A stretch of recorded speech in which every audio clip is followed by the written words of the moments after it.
একটু ভালো করে লক্ষ্য করলেই পাবেন যে আমরা বাড়িতে যে আমের বীজ থেকে আম খেয়ে চারা ফেলে দিই, তার যখন বীজ থেকে চারা ফোটে তো সেইটা অনেকটা দূরত্বে গিয়ে শেকড় হয়।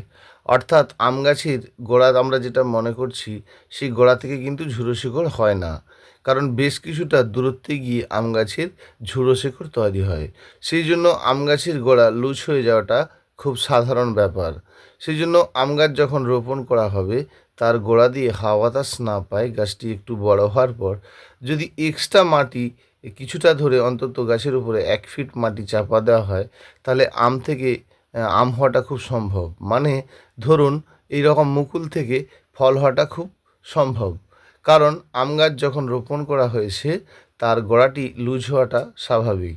কারণ আম গাছের বীজ থেকে যখন চারাটা ফোটে, তার বেশ কিছুটা দূরত্বে গিয়ে শেকড়টা তৈরি হয়। সেই জন্য সবসময় আমরা মনে রাখবো যে আম গাছ যখন রোপণ করছি, তখন কিন্তু গোড়ার লেভেলটি পর্যন্ত গাছ রোপণ করছি। পরবর্তী অবস্থায় কিন্তু এক্সট্রা মাটি আম গাছের গোড়ায় চাপা দিচ্ছি। তাহলে বুঝতে পারলাম, যখন বীজ থেকে গাছ রোপণ হয়, যে কোনো আম গাছের চারার ছোট বীজের চারা তার বেশ কিছুটা দূরে গিয়ে শেকড়টা তৈরি হয়।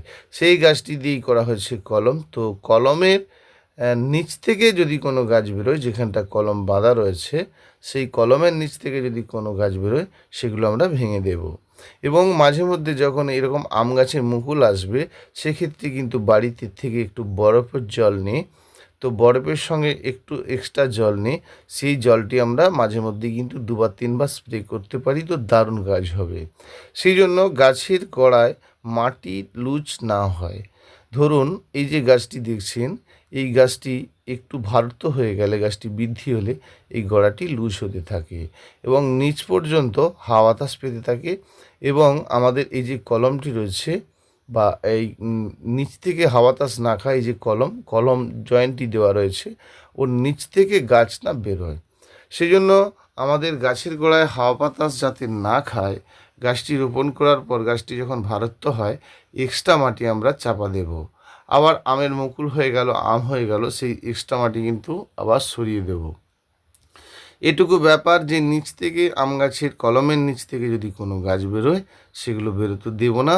এবং গাছের যখন মুকুল আসছে, সে সময় কিন্তু একটু ঠান্ডা জল স্প্রে করব, বা সারাদিন গাছে 2 বার 3 বার করে স্নান করাবো। যদি স্নান করানো হয়, তাহলে কিন্তু আমের মুকুল থেকে আম হওয়াটা খুব সাধারণ ব্যাপার। সেইটুকু আমরা যদি জেনে নিতে পারি, তাহলে আম অতি সহজে হওয়াটা সম্ভব। সেই জন্য যখন আপনারা টবে গাছ রোপণ করছেন, অতিরিক্ত মাটি হালকা না হয়, সেটা একটু খেয়াল করবেন। আর একটি কথা বলি, যখন মাটিতে আম গাছ রোপণ করা হচ্ছে, অবশ্যই মাটিতে কিন্তু বালি একটু বেশি করে মাখবেন। টবে যদি করেন, তাহলে অর্ধেক বালি আর অর্ধেক মাটি মেখে গাছটি রোপণ করবেন। টবের নিচে নুড়িটি অবশ্যই দেবেন। দেখবেন আপনার প্রতিটি আম গাছ, প্রতিটি আম সঠিকভাবে কিন্তু আপনি পাবেন। এবারে একটা ব্যাপার আছে, যখন আপনি আম গাছ রোপণ করেছিলেন, গাছ আপনার সুন্দর হয়েছে, গাছে মুকুল এসেছে, গাছে 2 বার 3 বার করে স্নান করে স্প্রে করাচ্ছেন, এবারে মনে রাখুন ওই সময়টার জন্য কিন্তু আপনি খাদ্য দিচ্ছেন না।